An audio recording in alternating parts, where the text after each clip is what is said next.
Hello friends, welcome to my channel. Friends, తల్లికి వందనం పథకానికి సంబంధించి చాలామంది పేమెంట్ స్టేటస్లో రిమార్క్స్ అలాగే పెండింగ్ చూపిస్తుంది. సో ఏదైనా ప్రాబ్లమా, అమౌంట్ పడుతుందా లేదని అడుగుతున్నారు. సో దాని గురించి వీడియోలో అన్నీ కూడా చెప్పడం జరుగుతుంది. వీడియోని అయితే అక్కడ స్కిప్ చేయకుండా వినండి. అలాగే కొంతమందికి ఇనెలిజిబుల్ లిస్ట్లో నేమ్ వచ్చింది, వాళ్ళు ఎలిజిబుల్ అయినా కూడా కొంతమందికి అసలు నేమ్సే రాలేదు. ఇనెలిజిబుల్ లిస్ట్లో నేమ్స్ రాలేదు, ఎలిజిబుల్ లిస్ట్లో కూడా నేమ్స్ రాలేదు. ఎందుకు రాలేదు కూడా ఇప్పుడు చూద్దాం. ఇనెలిజిబుల్ లిస్ట్లో నేమ్స్ ఉన్నవాళ్ళు అంటే వీళ్ళకి కరెంట్ బిల్ అనేది 300 యూనిట్స్ వాళ్ళు వాడకపోయినా అలా వచ్చింది. కొందరికి ఇంకా కొన్ని ప్రాబ్లమ్స్తో వచ్చాయి, కారు లేకపోయినా కారు వచ్చిందని. ఇలాంటి వాళ్ళందరూ కారు లేని వాళ్ళు కారు ఉందని వస్తే వాళ్ళు కారు లేదని ప్రూఫ్ చూపించి సచివాలయంలో గ్రీవెన్స్ పెట్టొచ్చండి. కరెంటు బిల్లు కూడా మీ కరెంటు బిల్స్ 6 మంత్స్వి అలా వాళ్ళు సచివాలయంలో అడుగుతారు. ఆ బిల్స్ అన్నీ ప్రూఫ్స్ చూపించి అది వాళ్ళు కూడా గ్రీవెన్స్ పెట్టుకుంటే ఇలా ఉన్న వాళ్ళందరికీ కూడా గ్రీవెన్స్ అన్నీ కూడా వెరిఫై చేసి మనకి ఈ నెల 30న లిస్ట్ ఇస్తారు. సో మరి వాళ్ళకి జూలై 5న అమౌంట్ అయితే క్రెడిట్ అవుతుంది. అలాగే ఇంకా మనకి ఎలిజిబుల్ లిస్ట్లో ఇనెలిజిబుల్ లిస్ట్లో నేమ్స్ కొందరు లేవు. ఎందుకు లేవు అంటే కొంతమంది 10th క్లాస్ కంప్లీట్ అయిపోయిన వాళ్ళు ఇంటర్ జాయిన్ అవ్వలేదు. సో అలా జాయిన్ అవ్వని వాళ్ళ నేమ్స్ లేవు. 10th క్లాస్ కంప్లీట్ అయిన వాళ్ళు ఇంటర్ జాయిన్ అయిన తర్వాత కాలేజ్లో ఆన్లైన్ అవుతుంది కదా, అప్పుడు వాళ్ళకి అమౌంట్ అయితే క్రెడిట్ అవుతుంది. సో మరి ఈ మంత్ ఎండింగ్ లోపు మీరు కాలేజ్లో జాయిన్ అయిపోయి మనకి ఆన్లైన్ చేయించుకుంటే జూలై 5న మీకు కూడా అమౌంట్ అయితే పడుతుందండి. అలాగే ఇంటర్ సెకండ్ ఇయర్ కంప్లీట్ అయిపోయిన వాళ్ళకి అమౌంట్ రాదు. ఈరోజు మనకి న్యూస్లో కూడా ఇచ్చేశారు.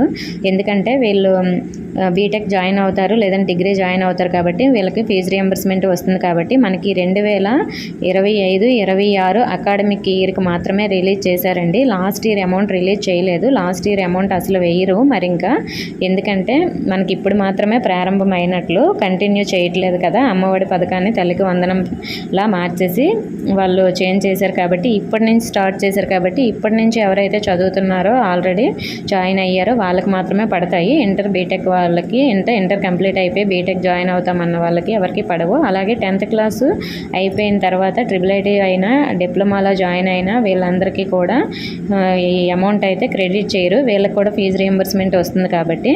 ఓకే ఫ్రెండ్స్, ఇప్పుడు మరి పేమెంట్ స్టేటస్ గురించి చూద్దాం.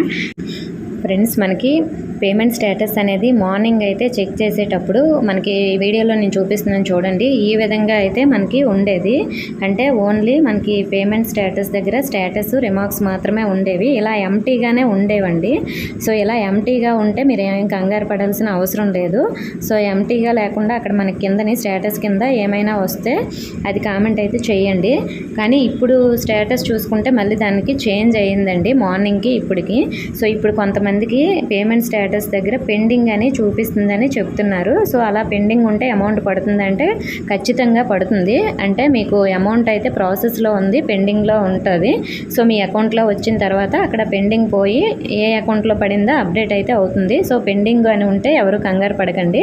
అక్కడ మనకి రిమార్క్స్ అని ఉంది కదా, ఆ రిమార్క్స్ కింద మీకు ఏదైనా దీనివల్ల అమౌంట్ పడలేదని అక్కడ అప్డేట్ అయితేనే మీరు కంగారు పడండి. ఓన్లీ రిమార్క్స్ అని ఉండి ఎంటీగా ఉంటే దానికి కూడా మీరు ఎవరు కంగారు పడకండి. అమౌంట్ అయితే ఖచ్చితంగా పడుతుంది. సో మరి పెండింగ్ అని ఉన్న వాళ్ళు కూడా కంగారు పడకండి. మనకి మార్నింగ్కి ఇప్పటికీ స్టేటస్ ఏం మారిందంటే నేను ఇక్కడ చూపిస్తున్నాను చూడండి. మార్నింగ్ చూసేటప్పుడు మనకి ఇక్కడ స్టేటస్ రిమార్క్స్ అని మాత్రమే చూపించింది. సో మరి ఇప్పుడు మనం చూసుకున్నట్లయితే స్టేటస్ దగ్గర అప్డేట్ అయ్యింది. సో అది కూడా మీకు నేను వీడియోలో చూపిస్తున్నాను చూడండి. ఇక్కడ మనకి డిపార్ట్మెంటు స్టేటస్ రిమార్క్స్ ఇలా అయితే మనకి చేంజ్ అయిందండి. మార్నింగ్కి ఇప్పటికి NBM లాగిన్లో కూడా చేంజ్ అయింది. కొంతమందికి స్టేటస్ దగ్గర పెండింగ్ అని కూడా ఉంది. సో అలా పెండింగ్ ఉన్న వాళ్ళు కూడా కంగారు పడకండి. మీకు అక్కడ స్టేటస్ దగ్గర ఏమైనా అమౌంట్ పడకుండా రిమార్క్స్లో ఎందు కారణం వల్ల మీకు అమౌంట్ రాదు అని ఏదో ఒక మ్యాటర్ అయితే అప్డేట్ అవుతుంది. సో NPC ఇన్యాక్టివ్ అవ్వలేదనో లేదంటే మీరు ఎలిజిబుల్ కాదనో ఇన్ఎలిజిబుల్ అనో ఏదో ఒకటి రీజన్ అయితే చూపిస్తుంది. అప్లికేషన్ స్టేటస్ దగ్గర రిమార్క్స్లో కానీ పేమెంట్ స్టేటస్ దగ్గర రిమార్క్స్లో కానీ అలా చూపిస్తుంది. అలా చూపిస్తేనే రిమార్క్స్ కిందనే ఏదో ఒక మ్యాటర్ చూపించి మీకు ఇందువలన రిమార్క్స్ అని చూపిస్తేనే మీరు అమౌంట్ పడదని ఫిక్స్ అవ్వండి. సో స్టేటస్ దగ్గర పెండింగ్ ఉన్న అలాగే మనకి ఇంకా పేమెంట్ అనేది స్టేటస్ అప్డేట్ అవ్వకపోయినా ఎంటీగా ఉన్నా ఓన్లీ నేను ఇక్కడ వీడియోలో చూపిస్తున్నట్లు ఉన్నా కూడా మీరు అమౌంట్ పడదని భయపడద్దు.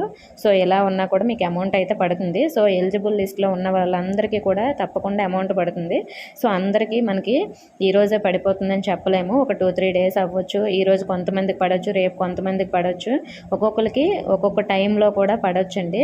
సో మరి మీరు పెండింగ్ ఉన్న వాళ్ళు కంగారు పడకండి. రిమార్క్స్లో ఏమైనా ఉంటే మాత్రం కామెంట్ చేయండి, దానికి సొల్యూషన్ నేను చెప్తాను. ఎందుకంటే గ్రీవెన్స్ రైజ్ చేసుకోవడానికి ఉంటుంది కాబట్టి. అంటే మీరు ఎలిజిబుల్ అయ్యుండి కూడా మీకు ఇనెలిజిబుల్ అని అక్కడ రిమార్క్స్ చూపిస్తే మాత్రమే, మీరు నిజంగా ఇనెలిజిబుల్ అయితే మాత్రం అక్కడ రిమార్క్స్ చూపించినా దానికి గ్రీవెన్స్ పెట్టినా మళ్ళీ మీకు అమౌంట్ అయితే క్రెడిట్ అవ్వదు. పేమెంట్ స్టేటస్ ఎలా చెక్ చేసుకోవాలో నేను ఆల్రెడీ వీడియో చేశాను కదా, సో ఆ విధంగా చూసుకొని చెక్ చేసుకోండి.